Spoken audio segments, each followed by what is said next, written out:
નમસ્કાર મિત્રો, હું છું એડવોકેટ હિમાંશુ મકવાણા. મિત્રો, તમે અમારી ચેનલની અંદર નવા હો તો ચેનલ સબસ્ક્રાઇબ કરશો, જેથી કરીને કાયદાને લગતા અવનવા વિડીયો આપ સુધી પહોંચી રહે. હવે મિત્રો, જામીનપાત્ર ગુનો એટલે કે બેલેબલ ઓફેન્સ અને બિનજામીનપાત્ર ગુનો એટલે કે નોન બેલેબલ ઓફેન્સ. જામીનપાત્ર ગુનો એટલે ભારતીય નાગરિક સુરક્ષા સંહિતાની કલમ 2(1) જણાવેલ વ્યાખ્યા પ્રમાણે ગુનો કે જેને પહેલી અનુસૂચિમાં જેને જામીનપાત્ર ગુના તરીકે દર્શાવેલો હોય અથવા અમલમાં રહેલ કાયદાઓથી જે ગુનાઓને જામીનપાત્ર બનાવવામાં આવેલ હોય તેને જામીનપાત્ર એટલે કે બેલેબલ ઓફેન્સ કહેવામાં આવે છે. અને બિનજામીનપાત્ર ગુનો એટલે બીજા અન્ય ગુનાઓ.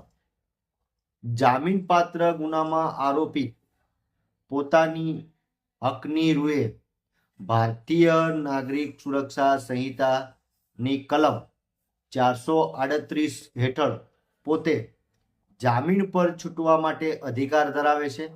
અને બિનજામીનપાત્ર ગુનામાં આરોપી ભારતીય નાગરિક સુરક્ષા સંહિતાની કલમ 480 હેઠળ ન્યાયાલય જણાવેલ કારણો અને કેસના સંજોગો તેમજ ગુનાની ગંભીરતા, આરોપીનું ચારિત્ર્યને ધ્યાનમાં લઈને આરોપીને બિનજામીનપાત્ર ગુનામાં જામીન પર છોડવાનો હુકમ અથવા જામીન ઉપર છોડવાનો ઇનકાર કરતો હુકમ કરી શકે છે.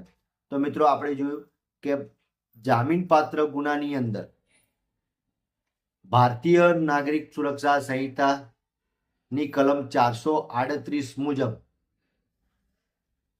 પોતે જામીન પર છૂટવા માટે અધિકાર ધરાવે છે, પરંતુ બિનજામીનપાત્ર ગુનાની અંદર ભારતીય નાગરિક સુરક્ષા સંહિતાની કલમ 480 હેઠળ ન્યાયાલયે જણાવેલ કારણો અને કેસના સંજોગોને ધ્યાનમાં રાખીને ન્યાયાલય તેને જામીન ઉપર છોડવાનો હુકમ અથવા જામીન ઉપર ન છોડવાનો ઇનકાર પણ કરી શકે છે.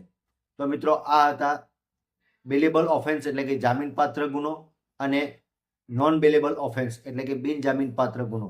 મિત્રો, આપને આ વિડીયો ગમ્યો તો લાઈક કરજો, શેર કરજો, કોમેન્ટ કરજો. અસ્તુ. જય હિન્દ, જય ભારત.